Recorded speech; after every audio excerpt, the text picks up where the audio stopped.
अफान आप recording start कर लें। Okay, thank you. अच्छा, हमने लेक्चर 5 तक देख लिया था कि एजाइल किस तरह से काम करता है। उसके बाद हमने जहाँ पे आके अपना कुछ थोड़ा सा स्टॉप किया था, दैट वाज लेक्चर नंबर 6। ठीक है। सो लेक्चर नंबर 6 के अंदर हमारी जो डिस्कशन रही थी, दैट वाज मोर अबाउट के जो स्टेक होल्डर है, हम उसकी एनालिसिस हम किस तरह से करते हैं। Because stakeholder management is something जो कि बिजनेस एनालिस्ट के लिए सबसे ज्यादा वाइटल होती है बाय ऑल मींस। सो स्टेक होल्डर मैनेजमेंट जो है, उसकी आइडेंटिफिकेशन, कॉम्प्लेक्सिटी को समझना, उसके इन्फ्लुएंस को, उसके एटीट्यूड को समझना, उसके अथॉरिटी लेवल्स को या बिजनेस एनालिसिस के जो काम है उसको देखना, दिस इज समथिंग जो कि हम लोग इस लेक्चर में डिस्कस कर रहे होंगे। अच्छा, ये सेलियंस मॉडल था जो कि हमने इसमें डिस्कस किया था। इसको हम स्किप कर देते हैं बिकॉज सेलियंस जो है ना वो लास्ट में इसको ज्यादा डिटेल्स हमने डिस्कस किया हुआ है, तो हम उसको देख लेते हैं। अफान, हमारे ग्रुप में एक और कोई है जो अभी वेट कर रहे हैं, वेटिंग लिस्ट में, उसको ऐड कर लें प्लीज। जी सर, मैं कर ओके। अच्छा, यहाँ से आके हमने बेसिकली जो पीएम बॉक था, हमने उसकी तरफ थोड़ा सा सफर आगे बढ़ाना शुरू किया था कि पीएम बॉक हमारी चीजों के बारे में क्या बात करता है। सो पीएम बॉक जो है, सॉरी बीए बॉक जो है, वो हमारे पास किस चीज़ में बात करता है। तो बीए बॉक की एक डायग्राम थी जो मैंने यहाँ पे यूज की है, कि हमारे पास जो बिजनेस नीड्स हैं वो इंटरप्राइज का आर्किटेक्चर जो है प्लस ऑर्गेनाइजेशन की जो प्रोसेस एसेट्स हैं वो हम एज एन इनपुट यूज करते हैं, और उसकी बेसिस के ऊपर हम एनालाइज करते हैं कि हमें जो स्टेक होल्डर्स हैं वो किस तरह से आइडेंटिफाई करने हैं। इससे हमें जो एक चीज़ का फायदा होता है, वो फायदा ये होता है कि हम इन स्टेक होल्डर्स की लिस्ट डेवलप कर सकते हैं उनके रोल्स एंड रिस्पॉन्सिबिलिटीज को लेते हुए, जो कि आगे जाके हमारी जो बिजनेस एनालिसिस की एक्टिविटीज हैं, कम्युनिकेशन प्लान है, लिसिटेशन है, या स्कोप मैनेजमेंट है, प्रायोरिटाइजेशन है, इन सारी चीज़ों के अंदर भी वो इस्तेमाल हो रही होगी एज एन आउटपुट। ठीक है। तो स्टेक होल्डर एनालिसिस क्या होती है? सबसे पहले हमने डिस्कशन जो डिटेल से की थी कि जी what is stakeholders. So stakeholders में हमारी जो डिस्कशन हुई थी, दैट वी टॉक्ड अबाउट कि जी हमारे पास डायरेक्ट स्टेक होल्डर्स होते हैं और इनडायरेक्ट स्टेक होल्डर्स होते हैं। तो किसी भी ऑर्गेनाइजेशन के अंदर जब हम बात करते हैं, तो वो लोग जो कि आपके काम को डायरेक्टली इन्फ्लुएंस कर सकते हैं, आप उनको डायरेक्ट स्टेक होल्डर्स में काउंट कर रहे होते हैं। और वो लोग जो कि आपके काम से अफेक्ट हो रहे हैं लेकिन उनके किसी एक्शन से आप इफेक्ट नहीं हो रहे, आपका प्रोजेक्ट इफेक्ट नहीं हो रहा, तो they are called indirect stakeholders. हमने इसमें एक कंस्ट्रक्टेड घर की एग्जांपल ली थी, जो अंडर कंस्ट्रक्शन है, सॉरी, जो अंडर कंस्ट्रक्शन घर की एग्जांपल हमने ली थी कि जी जो वो लोग जो कि डिसीजन मेकर्स हैं या जो लोग उसमें काम कर रहे हैं, उनकी एक सर्टन से होती है, उनका एक स्टेक होल्डर उनको कंसिडर किया जा रहा होता है। और वो लोग हैं जो कि आते आते चल रहे हैं, आपके आस पड़ोस में लोग रह रहे हैं, ये वो लोग हैं जो कि kind of indirect stakeholders हैं जो कि चीज़ों को देख रहे हैं। सो स्टेक होल्डर के ऊपर हमारी जो बात हुई थी वो कुछ इस तरह से हुई थी। फिर अगली जो चीज़ हमारे पास आई थी, वो हमने उसी डॉक्यूमेंट को थोड़ा सा, जो डायग्राम हमने ऊपर अभी देखी थी, इस डायग्राम को थोड़ा सा डिटेल में डिस्कस किया था कि बिजनेस नीड्स क्या होती हैं, इंटरप्राइज आर्किटेक्चर क्या होता है, और ऑर्गेनाइजेशनल प्रोसेस एसेट्स किस तरीके से काम करते हैं। उसके बाद जो अगली चीज हमारे पास आई थी कि हम आइडेंटिफिकेशन करेंगे, तो हम किस बेसिस के ऊपर करेंगे। आइडेंटिफिकेशन करने के लिए हमने ये देखा था कि जी हमारे जो स्टेक होल्डर्स हैं उनके ग्रुप्स की कॉम्प्लेक्सिटीज किस तरह से डिवाइडेड है, और उनको हम किस तरीके से एंड यूजर और बाकी चीज़ों के अंदर डिस्ट्रीब्यूट कर सकते हैं। हमने एक बहुत डिटेल डिस्कशन की थी कि जी हमारे पास एटीट्यूड और इन्फ्लुएंस की बेसिस के ऊपर जो स्टेक होल्डर्स हैं वो भी आइडेंटिफाई होते हैं। अच्छा, ये डिटेल डिस्कशन हमने थोड़ी सी साइकोलॉजिकल बेसिस भी की थी। इसमें एक थोड़ा साइकोलॉजिकल एंड भी हमने डिस्कस किया था कि जो है ना how the whole thing works. यहाँ पे अब एक एक करके जो एग्जांपल्स आपके सामने आती रहेंगी, उसमें ये था कि जी you are talking to somebody जो जिसका एटीट्यूड टुवर्ड बिजनेस गोल्स उस तरह का है, वो इस तरह का है कि they believe do they believe that the solution will benefit the organisation. उनको यकीन ही नहीं है इस बात का। ठीक है। उसके बाद क्या ये उनके काम को डायरेक्टली अफेक्ट करेगा, इनडायरेक्टली अफेक्ट करेगा, क्या ये इसके जो बेनिफिट्स हैं ये किसी और को बेनिफिट तो नहीं दे रहे होंगे इस सॉफ्टवेयर को इम्प्लीमेंट करने के लिए। नेगेटिव इम्पैक्ट के ऊपर ज्यादा डिस्कशन हो रही होती है। Do they believe that the project team can successfully deliver the project, क्या ये टीम जो है जो इस पे काम कर रही है, आया ये डिलीवर कर भी सकती है कि नहीं कर सकती है। तो ये दीज आर एटीट्यूड्स जो कि आपको मिलेंगे when you talking about different stakeholders. ठीक है। सिमिलरली बिजनेस एनालिसिस की तरफ से ये एक एटीट्यूड भी आ सकता है कि do they see value in defining the requirements. भाई मुझे क्या जरूरत पड़ी है बताने की, भाई ये लोग खुद ही आइडेंटिफाई कर लेंगे यार, मुझसे नहीं पूछो किसी और से जाके पूछ लो, इस तरह की सारी बातें।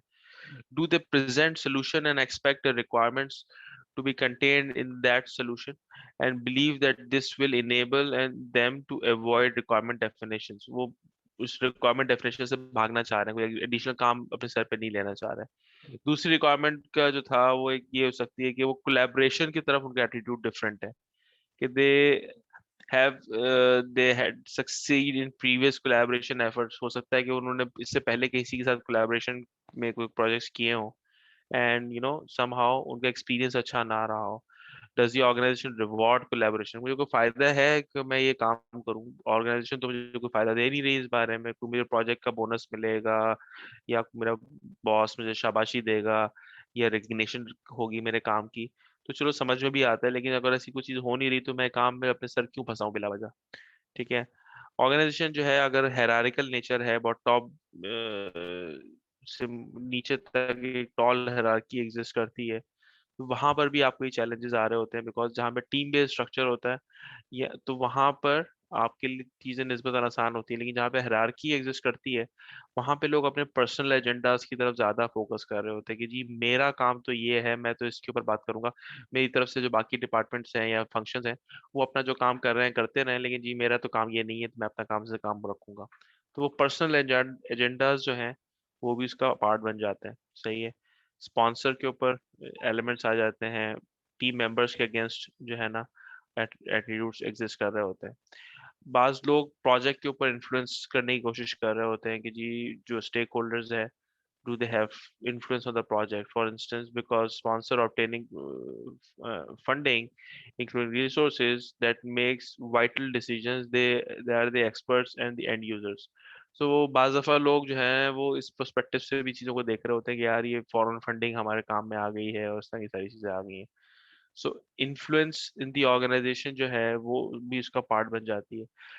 तो यही लोग होते हैं जो ऑर्गेनाइजेशन पे भी इम्प्लीमेंट डाल इन्फ्लुएंस कर रहे होते हैं, और यही लोग होते हैं जो कि प्रोजेक्ट पे भी इन्फ्लुएंस कर रहे होते हैं। ये यूजुअली वो लोग होते हैं जो आ, उस ओवरऑल चीज को लेके थोड़ा सा नेगेटिव एलिमेंट एग्जिस्ट करते हैं अपने उसके अंदर। बहुत से लोग आपको मिलेंगे जो कि पॉजिटिवली चीजों को देख रहे होते हैं, बहुत से लोग होंगे जो कि आप ही के स्टेक होल्डर्स के ऊपर अपना इन्फ्लुएंस रख रहे होंगे। ये बातें करने का मकसद सिर्फ ये है कि यू शुड बी अवेयर कि मैं मुझे किन लोगों से वास्ता ताल्लुक पड़ने जा रहा है, राइट। तो उस पर्सपेक्टिव से जो है आपको मुख्तलिफ चीज़ों की बात आ जाती है। फिर कुछ लोग आ जाते हैं जो जिनकी लेवल ऑफ अथॉरिटी जो है ना वो डिफरेंट होती है। For example you will be engaging people जो कि आपके रिक्वायरमेंट सेट को अप्रूव या डिसअप्रूव कर सकते हैं। बहुत से लोग आपको मिलेंगे जो कि आपके रिक्वायरमेंट्स को चेंज करने कर सकते हैं, कुछ लोग आपकी चेंज को रोक सकते हैं, कुछ लोगों के पास वीटो पावर्स होती हैं किसी चेंज को आगे बढ़ाने की। मिसाल के तौर पे अगर आप किसी रिक्वायरमेंट्स को किसी ऑर्गेनाइजेशन के अंदर ले रहे हैं और उस ऑर्गेनाइजेशन का सीईओ है, तो that guy has the veto power to do anything that he wants to do in his organisation. So despite that, whatever you are doing, if he wants to hold the project, he can hold the project। ठीक है। Despite मतलब वो तरीकेकार बहुत सारे हो सकते हैं कि आपने कोई कॉन्ट्रैक्ट किया हुआ है और आप उस कॉन्ट्रैक्ट को ब्रीच नहीं करेंगे, लेकिन फिर भी काम को रोकने, स्लो डाउन करने, प्रॉब्लमेटिक बनाने, डिफिकल्ट कॉम्प्लेक्स बनाने, इन सारे कामों के अंदर किसी ना किसी लेवल पे वो चीज अफेक्ट की जा सकती है। ओके। टेक्निक्स के ऊपर हमारी डिस्कशन हुई थी कि हम उनके साथ किस तरह से एंगेज कर सकते हैं। हम उनको सबसे पहले सब फॉरमोस्ट थिंग जो चीज इंपॉर्टेंट है वो ये है कि आपने कोई ना कोई एक्सेप्टेंस या एवेल्युएशन क्राइटेरिया डिफाइन किया हुआ होगा। तो आप उस एक्सेप्टेंस या एवेल्युएशन क्राइटेरिया जो है उसकी बेसिस के ऊपर उनको एंगेज कर सकते हैं। इसका रीजन क्या होगा? इसका रीजन ये है कि किसी भी रिक्वायरमेंट को इलिस्टेट करने में या जनरेट करने में एक सिग्निफिकेंट एफर्ट है जो कि आपकी आपकी लग रही होती है as a business analyst team. So keeping that in mind, अगर कोई आके उसको रिजेक्ट कर देता है आउटराइटली और बगैर कोई डिसीजन लिए हुए, सो आपके काम के ऊपर उसका इफेक्ट आ रहा होता है। सो कीपिंग दैट इन माइंड, आप जो है कोई ना कोई एक्सेप्टेंस या एवेल्यूएशन का क्राइटेरिया डिफाइन करते हैं एट वेरी स्टार्ट, कि आपके काम को अगर देखा जाए एक्सेप्ट या डिक्लाइन किया जा रहा है तो वो उसको उसकी बेसिस के ऊपर लेके चले जाए। वरना आप एक सर्टेन एफर्ट कर रहे हैं, काम कर रहे हैं, चीज डिलीवर हो रही है, but somebody is outright rejecting it और outright accepting it, तो उस perspective से कोई ना कोई लेवलेशन का क्राइटेरिया एग्जिस्ट करना चाहिए। Brainstorming, interviews, organisation modelling, process modelling, requirement workshops, risk analysis, scenario and use cases, scope modelling, surveys and questionnaires, ये सारी वो चीजें जो पहले भी हम थोड़ा सा डिस्कस करते आ रहे थे। अच्छा, रेसी मॉडल जो था, हम मॉडल्स के ऊपर आ गए कि वो कम्युनिकेशन जब हमने बंद कर ली, हमने अपने स्टेक होल्डर्स आइडेंटिफाई कर लिए, तो आइडेंटिफाई करने के बाद फर्दर क्या काम करना है। तो फर्दर काम आप जो करते हैं उसमें आप एक रेसी मॉडल एग्जिस्ट करता है। रेसी मॉडल ये कहता है कि जी रिस्पॉन्सिबल, अकाउंटेबल, कंसल्टेड और इन्फॉर्म्ड, ये तीन चार चीजें होती हैं जिनकी बात हम कर रहे होते हैं। Whenever we talk about accountable या अप्रूवल, ये हमेशा एक होता है, डिसीजन मेकर एक होता है, जो अमूमन हम स्टेटमेंट लेके आ रहे होते हैं कि यार ये डिपार्टमेंट रिस्पॉन्सिबल है इस सारी, सॉरी अकाउंटेबल है इस सारे काम का, ऐसा नहीं होता। एक कोई एक शख्स, अगर डिपार्टमेंट की बात आ रही है तो इवेंचुअली डिपार्टमेंटल हेड या फंक्शनल हेड जो है वो उसका रिस्पॉन्सिबल बन जाता है। तो उसकी एग्जाम्पल जो यहाँ पर एक छोटा सा ग्रिड बनी हुई थी वो ये थी कि जी जो एग्जेक्टिव स्पॉन्सर है वो अकाउंटेबल है इस चीजों का, ठीक है। अब यू कैन सी कि एक ही ए लिखा हुआ है, एक ही पर्सन है जो कि अकाउंटेबल मार्क किया गया, बाकी सारे लोग जो है आइदर जो है वो रिस्पॉन्सिबल हैं किसी काम को, किसी के अगर उनसे पूछगछ की जाती है, कहीं पे कोई फंस रहे होते हैं तो आप उनसे कंसल्ट कर लेते हैं। कुछ लोग हैं जिनको आप इन्फॉर्म रखते हैं कि यार किस तरह से काम हो रहा है, और कुछ चीजें हैं जहाँ पे आप उनको कंसल्ट करते चले जा रहे होते हैं। तो this is how the RACI model works. Similarly एक और टेक्निक यूज की जा रही होती है, this is called stakeholder map. Stakeholder map के अंदर बेसिकली इन्फ्लुएंस और इम्पैक्ट ऑफ स्टेक होल्डर्स के अगेंस्ट आप आइडेंटिफाई कर रहे होते हैं कि कौन सा स्टेक होल्डर है आपका जिसको आपने ज्यादा अकाउंट देखना है। सो जो राइट मोस्ट टॉप का जो हमारा बॉक्स है, टेक्निकली स्पीकिंग इसमें वो लोग आ रहे होंगे जो कि हाईली इन्फ्लुएंशियल होंगे और हाई इम्पैक्ट रखते होंगे। तो वो तमाम लोग जो कि इस बॉक्स के अंदर जिनका नाम आ रहा होगा ये जिनके रोल्स आ रहे होंगे, ये वो लोग होंगे जिनको आपने बहुत क्लोजली मॉनिटर करना है और बहुत क्लोजली इनकी चीजों को अट्रैक्ट करते हुए चलना है। अगली चीज हमारे पास आ रही थी वो अनियन बेस्ड डायग्राम आ रही थी। अनियन डायग्राम के अंदर जो चीज थी वो ये थी कि आप सेल्फ सोल्यूशन की बात करते हैं, सोल्यूशन डिलीवरी की बात करते हैं। सोल्यूशन डिलीवर जब होता है तो उसका जो इम्पैक्ट होता है वो ऑर्गेनाइजेशन के ऊपर हो रहा होता है। सिमिलरली जब ऑर्गेनाइजेशन पे इम्प्लीमेंट होता है तो उसका इंटरप्राइज पे इम्पैक्ट आता है, और जब इंटरप्राइज पे इम्पैक्ट आता है तो वो उसके जो दूसरे एक्सटर्नल स्टेक होल्डर्स होते हैं जैसे क्लाइंट्स हो गए, दूसरे जो कस्टमर्स हो गए, उनके ऊपर इम्पैक्ट आना शुरू हो जाता है। तो this is how this whole thing works, ठीक है। अच्छा, एक मिनट के लिए आप लोग होल्ड करेंगे, मैं आपके साथ दोबारा से कनेक्ट कर रहा हूँ, ठीक है। होल्ड करेंगे सब लोग।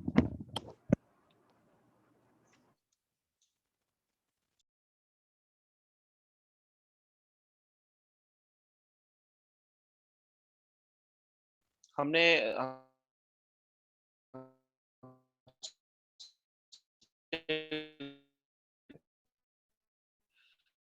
फिर वो सब डोमेन की सब्जेक्ट मैटर एक्सपर्ट्स हैं, हम उनकी बात करते हैं। इम्प्लीमेंटेशन सब्जेक्ट मैटर एक्सपर्ट्स आ जाते हैं। फिर प्रोजेक्ट मैनेजर्स जो हैं, they also become part as a stakeholder. Testers, regulators, जैसे अगर हम किसी बैंकिंग एप्लीकेशन के लिए बात कर रहे हैं, then you know we have to look into के जी स्टेट बैंक क्या बात कर रहे हैं, एससीपी क्या बात कर रहे हैं।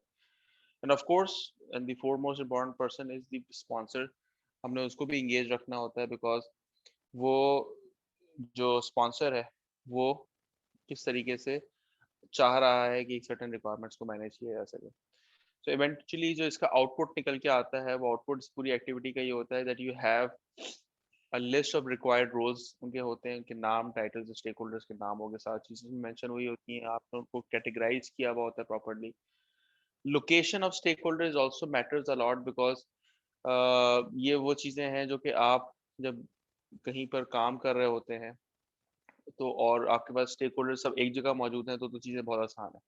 लेकिन अगर वो स्टेक होल्डर्स स्कैटर्ड हैं, मल्टीपल जगहों पर डिस्ट्रीब्यूटेड हैं, सो देयर आर चांसेस कि आपको उनके जो टाइम जोन्स हैं उसके हिसाब से कम्युनिकेट करना है और सारी चीज़ें पड़ रही हैं। तो इवेंचुअली आपकी जो फ्रीक्वेंसी है कम्युनिकेशन की, वो उसके हिसाब से चीज़ें मैटर करनी चाहिए। सही है। कोई किसी की कोई स्पेशल नीड्स है, कोई पर्सन स्टेक होल्डर है जो कि रिक्वायर करता है कि जी मुझे इस तरह की रिपोर्ट चाहिए या इस तरह का कोई काम चाहिए, इस तरह का प्रोजेक्ट स्टेटस रिक्वायर्ड है, या मैं जब भी आप कोई नई रिक्वायरमेंट ला रहे हैं तो जी इसके लिए आपको ये सारी चीज़ें आपने मेंशन करनी होगी कि कौन सा स्टेक होल्डर किस रिक्वायरमेंट के साथ है। सही है। नंबर ऑफ स्टेक होल्डर्स क्या है, डिस्क्रिप्शन की क्या है, वो किस लेवल का इन्फ्लुएंस रखते हैं या इंटरेस्ट रखते हैं। सही है। और आपने प्रॉपर डॉक्यूमेंटेशन करनी होगी इस बात की कि आपकी उस पर्टिकुलर स्टेक होल्डर की अथॉरिटी क्या है। So this is the list एक बेसिकली बन रही होगी, एक ग्रिड बन जाएगी, एक टेबल बन जाएगा जिसके अंदर आपने एक कंप्लीट लिस्ट बना दी, उसके रोज डिफाइन कर दिए, उसमें नाम, उनकी टाइटल्स, सब चीज़ें आपने डिफाइन कर दी। फिर अगले कॉलम के अंदर आपने उनके कैटेगरीज डिफाइन कर दी गई, किस लेवल का वो है, कि किस लोकेशन पर होता है। ठीक है। कोई स्पेशल नीड है इस पर्टिकुलर स्टेक होल्डर की तो क्या है। साइमल्टेनियसली कितने नंबर ऑफ इंडिविजुअल्स हैं एक रोल के अंदर, यानी आपको कितने लोगों से ये बात करनी है अपनी कंफ्यूज रहेगी। प्लस उसके अगले कॉलम में कि इसका इन्फ्लुएंस क्या है, ये चाहता क्या है, समझता क्या है। और आपने उसकी अथॉरिटी लेवल को लिख दिया कि जी ये आया डिसीजन मेकर है या डिसीजन मेकर नहीं है, या डिसीजन को इन्फ्लुएंस कर सकता है and so on so fourth. ये जो टेबल आपके पास बनेगा, that table itself will give you a lot of things जो कि आप आगे जाके इस्तेमाल कर रहे होंगे बिजनेस एनालिसिस के जो प्लानिंग है उसके अंदर, आप एक्टिविटी प्लानिंग के अंदर आप उसको इस्तेमाल कर रहे होंगे। सही है। ओके। सेलियंस मॉडल जो था, सेलियंस मॉडल के अंदर हमने डिस्कशन की थी कि हमारे पास एक वेन डायग्राम थी जो कि हमने बनाई थी between three different type of users. Users could be जो सर्टन पावर अपने पास रखते हैं, अर्जेंसी जिनके पास रिक्वायर्ड होती है, या लेजिटिमेसी रिक्वायर्ड होती है कि वो किसी ना किसी तौर पे कोई ना कोई अथॉरिटी या इस तरह के मामला रख सकते हैं। अपेरेंटली ये जो सारी चीज़ें हैं वो एक जैसी नज़र आ रही हैं, लेकिन आपको इनमें सब में थोड़ा थोड़ा थोड़ा फर्क है। साइमल्टेनियसली वैन डायग्राम अगर आप लोगों को पढ़ना आती है तो वैन डायग्राम में अगर आप देखें जो ओवरलैपिंग एरियाज हैं वो और जो सिंपल एरियाज हैं वो सबको अलग अलग सेपरेट तरीके से आइडेंटिफाई किया गया। 1 2 3 4 5 6 7 8 के परस्पेक्टिव से उसको आइडेंटिफाई किया गया और उनके आगे टाइटल में डिफाइन कर दिया गया है कि जी वन से मतलब ये है कि जो लोग वन कैटेगरी में आ रहे हैं दे आर डोमिनेंट। सही है। चुपचाप बैठे रहेंगे, पड़े रहेंगे एक तरफ। सही है। कुछ लोग होंगे जो डिस्क्रिशनरी एलिमेंट्स एग्जिस्ट करते होंगे। तो नंबर टू जो है वो लोग हैं जो लेजिटिमेसी रखते हैं, वो सीईओज और इस तरह के लोग हो जाते हैं। फिर नंबर थ्री वो लोग हैं जो बहुत डिमांडिंग होते हैं, अच्छा ये भी लेकर आओ, वो भी लेकर आओ, या ये क्यों नहीं हुआ, वो क्यों नहीं हुआ, इस तरह की सारी बातें की जाती हैं। फाइव वो लोग होते हैं जिनके पास पावर भी एग्जिस्ट करती है और अर्जेंसी भी एग्जिस्ट करती है। They are very unpredictable people, that's why यहाँ पे डेंजरस का वर्ड इसमें यूज किया गया। सही है। सिक्स जो है ये वो लोग हैं जो अर्जेंसी और लेजिटिमेसी को अपने साथ लेके चलते हैं। तो ये बहुत डिपेंडेंट लोग होते हैं, आप इनको इनके ऊपर ट्रस्ट कर सकते हैं, यू कैन मूव अराउंड और उनको साथ आप चीज़ें शेयर करके आप उनके साथ आगे बढ़ सकते हैं। Similarly number seven is something जो कि डेफिनेटिव है, यानी कि ये वो लोग हैं जो अपनी पावर भी एक्सरसाइज करते हैं, अपनी टाइमली जो अर्जेंसी है उसके मैटर्स को भी एक्सरसाइज करते हैं और अपनी अथॉरिटी या लेजिटिमेसी को भी एक्सरसाइज कर रहे होते हैं। So anybody outside the seven areas वो तमाम नॉन स्टेक होल्डर्स हैं या इनडायरेक्ट स्टेक होल्डर्स हो सकते हैं। ये डिटेल्स आपके पास जो है ना एक एक करके यहाँ पे सारी चीजें मौजूद हैं, इनको एक करके डिस्कस कर लीजिएगा। अच्छा, इस लेक्चर नंबर 6 के अंदर मुझे बताइए किसी किस्म की कोई कंफ्यूजन है आपको, कोई डिस्कशन करना चाहते हैं या ये क्लियर है?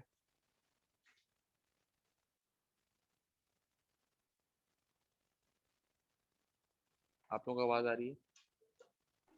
जी जी सर, आवाज़ आ रही है। मेरे एंड पे ठीक तो नहीं है सर। ठीक है। Shall we move to the last lecture?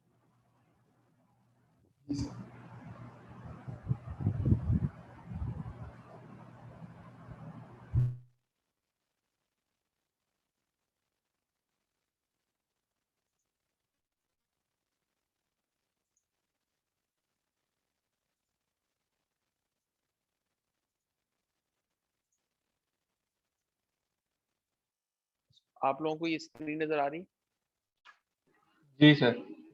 अच्छा, ये लास्ट लेक्चर था जहां तक हम लोगों ने अपनी क्लासेस कंडक्ट की थी, ये हम लोगों ने पढ़ा था राइट? बिजनेस एनालिसिस की जो एक्टिविटीज थी, ये हमने ये नहीं पढ़ा था।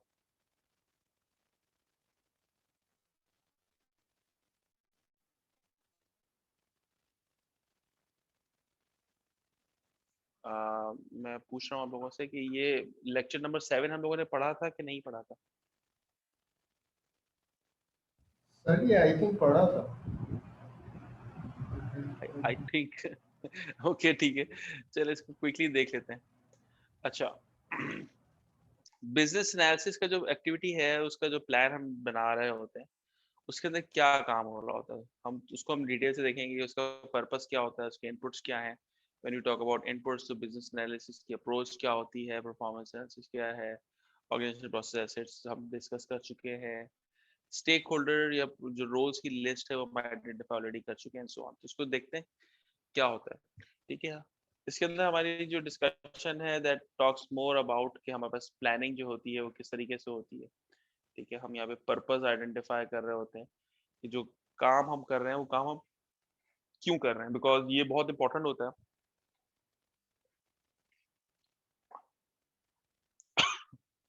In terms of different activities.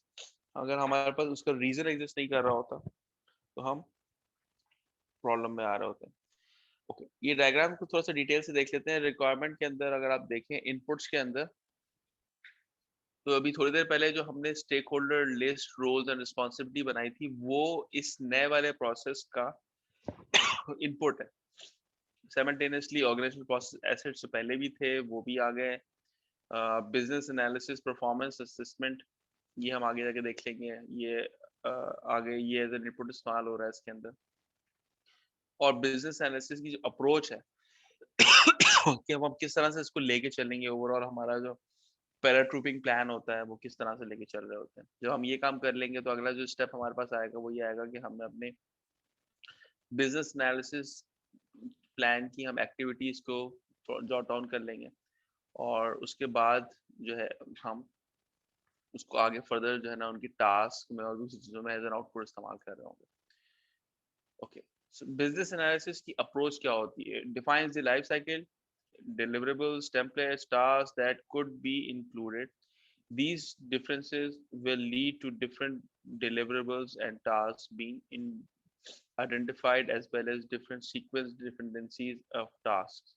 The approach will also determine how the planning process is performed. तो आप basically एक गेम प्लान बनाते हैं कि आपका, या उसको अटैक प्लान भी कह सकते हैं कि आपने क्या सोचा और किस तरीके से आप उस चीज को मैनेज करना चाहेंगे। सो सिमिलरली आपने परफॉर्मेंस असेसमेंट करनी होती है कि किसकी बेसिस के ऊपर आप ये कहेंगे कि मैं सक्सेसफुल हो जाऊंगा। अच्छा, इसकी एग्जांपल मैं आपसे थोड़ा शेयर करूं, मुझे लगता है ये चीज़ें जो है ना हमने थोड़ा डिटेल से डिस्कस की थी, लेकिन हम इसको फर्दर एलैबोरेट जरूर करना चाहिए। सो बेसिकली आइडिया जो होता है उसका वो ये होता है कि आप चीज आइडेंटिफाई कर रहे होते हैं, आपके पास जो चीजें चल रही हैं उनको आप कैसे आइडेंटिफाई करेंगे कि भाई जो मैं काम कर रहा हूँ वो सही कर रहा हूँ और इसमें किसी किस्म की एग्जिस्ट नहीं करती। तो इसके लिए आप कुछ ना कुछ पैरामीटर्स होते हैं जो डिफाइन करते हैं। मिसाल के तौर पे आपसे मैं कहूँ कि आपने यहाँ से इस्लामाबाद या लाहौर जाना है, तो आप से मैं पूछूं कि जी आपका परफॉर्मेंस असेसमेंट कैसे कर सकता हूँ मैं कि आप सही तरीके से शूट करेंगे।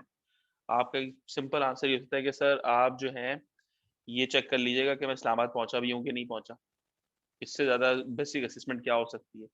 सो इस पूरी एक्टिविटी की जो ओवरऑल शेक है वो शेक यही बन जाती है कि आप आइडेंटिफाई कर लेते हैं हर एक्टिविटी के अगेंस्ट कि मेरा सक्सेस पैरामीटर या सक्सेस क्राइटेरिया जो है वो क्या है और उसकी बेसिस के ऊपर आप जो है आइडेंटिफाई करते हैं कि अच्छा भी ठीक है, मैं सक्सेसफुल हुआ हूँ कि नहीं हुआ हूँ। So this is very important because in basis पे ये कहेंगे कि आप सही डायरेक्शन में जा रहे हैं कि नहीं जा रहे। सिमिलरली आप ये काम भी कर सकते हैं कि अभी ठीक है मैं यहाँ से इस्लामाबाद जा रहा हूँ और अज्यूम कर लेते हैं कि बाय रोड जा रहा हूँ, तो आप ये चेक कर सकते हैं कि जो बीच-बीच के शहर हैं, मैं उन शहरों को में से गुज़रता हुआ जा रहा हूँ, उन शहरों को पास करता हुआ जा रहा हूँ। आप ये चेक कर सकते हैं कि मैं उस डायरेक्शन में हूँ सही कि नहीं हूँ। तो असेसमेंट के पर्सपेक्टिव से आपको वो भी हेल्प कर सकता है। सही है? सो आपने क्या किया, अपने ही काम को जज करने के लिए कि आया आप सही डायरेक्शन में काम कर भी रहे हैं कि नहीं कर रहे हैं, आपने अपने ही चीज़ों को इवैल्यूएट करने का एक प्रोसीजर सेट कर लिया। This procedure helps you in managing your performance. ठीक है? ओके।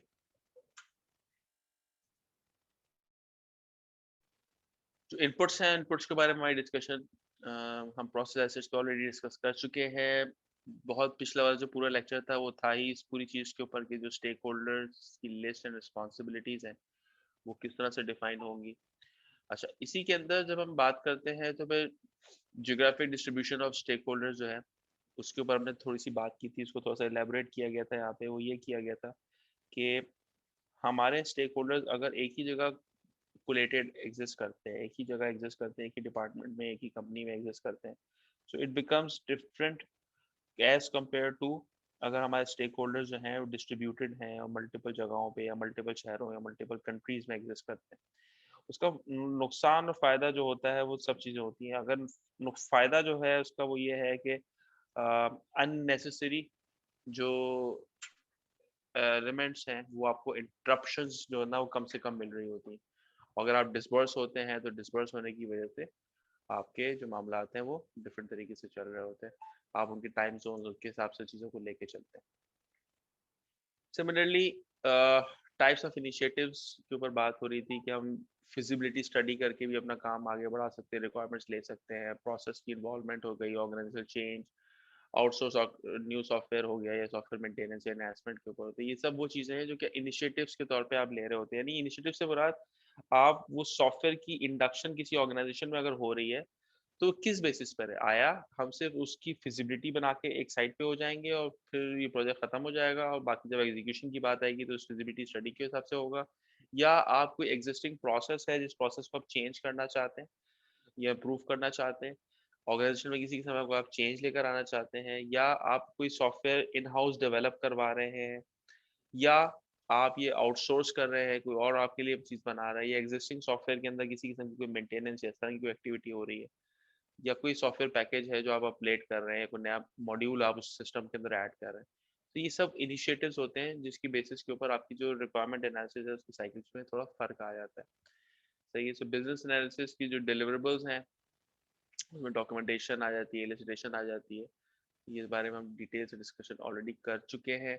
अच्छा, वर्क ब्रेकडाउन स्ट्रक्चर पे हमारी डिस्कशन हुई थी, वर्क पैकेजेस पे हमारी डिस्कशन हुई थी कि हम बड़े जो टास्क होते हैं, जो बड़ी रिक्वायरमेंट्स होती हैं, उन बड़ी रिक्वायरमेंट से बड़े जो टास्क होते हैं हम उनको छोटे छोटे टास्क में तोड़ देते हैं, जिसकी बेसिस के ऊपर आपका जो काम होता है उसका एक स्ट्रक्चर बन जाता है। इसे वर्क ब्रेकडाउन स्ट्रक्चर कहते हैं in terms of project management. ठीक है, एक ये डिस्कशन हमारी हुई थी। बिजनेस एनालिसिस की एक्टिविटीज थी, यूनिक नंबर, ये हम पहले भी डिस्कस कर चुके हैं। एक्टिविटीज की डिस्क्रिप्शन क्या होगी, अजम्पशंस अगर आप कोई ले रहे हैं कुछ एक्टिविटी को लेके तो वो क्या होंगी। ठीक है, ये सिंपल जैसे आपने प्रोजेक्ट मैनेजमेंट के अंदर हर एक्टिविटी के अगेंस्ट चीज़ों को देख रहे थे, ये एग्जैक्टली वही वाली चीज़ें हैं कि आपके जो एक्टिविटी है उसकी डिपेंडेंसीज क्या है, उसके माइलस्टोन्स क्या हैं। आप यहाँ से इस्लामाबाद जा रहे थे तो बीच में लाहौर पड़ेगा या मुल्तान पड़ेगा या हैदराबाद पड़ेगा, तो आपने क्या किया, उस पूरी एक्टिविटी को डिफरेंट माइलस्टोन्स में तोड़ दिया। ठीक है, सही है। अच्छा, एस्टिमेशन जो है वो एक ऐसी चीज़ है जिसकी वजह से विन और लूज की सिचुएशन बन जाती है। बिकॉज अगर आपकी एस्टिमेशंस ठीक हैं तो उसकी वजह से इसका मतलब ये है कि जो फिजिबिलिटी आपने बनाई है उस फिजिबिलिटी पे काम सही तरीके से हो सकता है। लेकिन अगर आपकी एस्टिमेशंस में ही गड़बड़ है तो देर आर लाइकली चांसेस कि वो प्रोजेक्ट किसी ना किसी प्रॉब्लम का शिकार हो जाए या फेलियर की तरफ चला जाए। तो उस चीज़ को रिकॉर्ड अवॉइड करने के लिए आपको एस्टिमेशंस के ऊपर खास फोकस करना होता है। और व्हेन वी टॉक अबाउट खास फोकस तो उसका मतलब ये होता है कि आपके पास जो फंक्शन एलिमेंट उसमें एग्जिस्ट कर रहा है आपने उनको अकाउंट फॉर रखना है। आपने उस डोमेन के जो एक्सपर्ट्स हैं उनको एंगेज रखना है कि यार आया ये काम करने के लिए किस तरह से हम काम को आगे बढ़ा सकते हैं, किस तरह से काम को इम्प्रूव कर सकते हैं। So that is estimation. Similarly functional decomposition is कि आपने बड़े टास्क को छोटे टास्क के अंदर डिस्ट्रीब्यूट कर दिया, तोड़ दिया. So that is also project management की एक्टिविटी. रिस्क एनालिसिस के ऊपर हमारी डिटेल डिस्कशन हुई थी. हमने बात की थी कि जी रिस्क एनालिसिस एक्चुअली होता क्या है. So risk analysis is something of any probability where anything can go wrong. So उस पर्सपेक्टिव से आप उस प्रोबेबिलिटी को और उसके इम्पैक्ट को आइडेंटिफाई करते हैं और उसको रिकॉर्ड करते हैं कि यार आया ये जो काम हो रहा है इसके अंदर हमारे पास क्या प्रोबेबिलिटी है किसी भी चीज़ के गलत हो जाने की. अगर गलत को हमने अवॉइड करना है तो what are the things that we can. ठीक है. सो इसके ऊपर हमारी डिस्कशंस हुई थी. स्टेक होल्डर्स पे हमारी डिस्कशन हुई थी. ये स्लाइड पहले की है. और इन सारी चीज़ों को जब आप मिलाते हैं तो आपके पास एक बिजनेस प्लान बन के आ जाता है. अच्छा ये वाली जो पर्टिकुलर स्लाइड है it is more about the project management aspect of the business analysis. लेकिन इसको यहाँ रखने का या इसको इंट्रोड्यूस कराने का जो एक पर्टिकुलर पर्पस था वो पर्पस ये था कि अमूमन होता ये है कि हमारे यहाँ जब हम सॉफ्टवेयर की बात करते हैं तो उसके अंदर जो प्लानिंग वाला एस्पेक्ट होता है वो हम एक बंदे पे छोड़ देते हैं या जैसे प्रोजेक्ट मैनेजमेंट टीम के ऊपर छोड़ दिया जाता है कि यार वो ये काम करें. जबकि प्रोजेक्ट मैनेजमेंट जो है वो इस बारे में बहुत क्लियर है कि जो जिस डोमेन का एक्सपर्ट है वो उस की एक्टिविटी का पार्ट बनेगा. वो उसको जो है प्लान को बनाएगा रादर के कोई और बनाए. इसीलिए आपको जब भी कभी डिस्कशन देखेंगे तो आपको ये डिस्कशन बड़े कॉमन नजर आती है कि जी रिस्क प्लान होना चाहिए, कम्युनिकेशन प्लान होना चाहिए, स्टेक होल्डर मैनेजमेंट का प्लान होना चाहिए. आप हमेशा इन चीज़ों को डिटेल के साथ डिस्कस कर रहे होते हैं और ये देख रहे होते हैं कि आया इनको क्या देख रहा है और ये प्लान बना कौन रहा है. ये प्लान बना रहे हैं वो लोग जो कि इस डोमेन को समझते हैं. हमारी डेफिनेशन के हिसाब से जो बिजनेस एनालिस्ट है is the person who understands the business and understand all the relevant stakeholders and the activities. तो ये प्लान जो है वो बिजनेस एनालिस्ट डेवलप कर रहा है रादर के कोई प्रोजेक्ट मैनेजर इसके ऊपर डेवलपमेंट कर रहा हो. सही है. सो इस विद दिस अगर आपके कोई क्वेश्चंस हैं तो मुझे बताइए because I think we have completed our revision for this whole thing before mid term.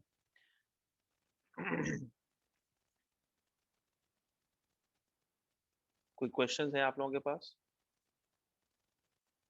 No sir. नहीं सर. ठीक है.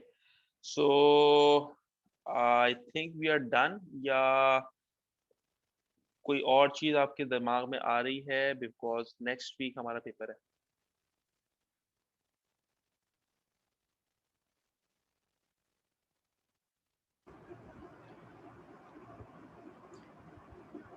सर फिलहाल तो कुछ नहीं आ रहा दिमाग में.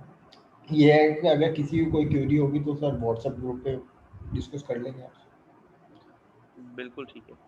थैंक यू सो मच जी. बहुत शुक्रिया. और इंशाल्लाह नेक्स्ट उसके लिए होगा. मुझे अगर आप लोग व्हाट्सएप ग्रुप पे कोई क्वेरी डालें और आपको नेक्स्ट 2-3 घंटे में जवाब नहीं आ रहा तो प्लीज़ आप मुझे कॉल कर लीजिएगा. हो सकता है मैं किसी वजह से वो ग्रुप ना चेक कर पाया हूँ इसकी वजह से जवाब ना आ रहा हो. तो आप लोग काम सफ़र ना करें तो please feel free to call.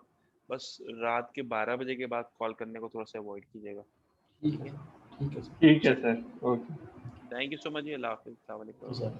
Sir Affan मुझे ये रेगुलर जॉब भेजते हैं वो प्लीज़ भिजवा हाफिज जी दीजिए. सर. सर मैं अपलोड कर रहा हूँ. जी थैंक यू.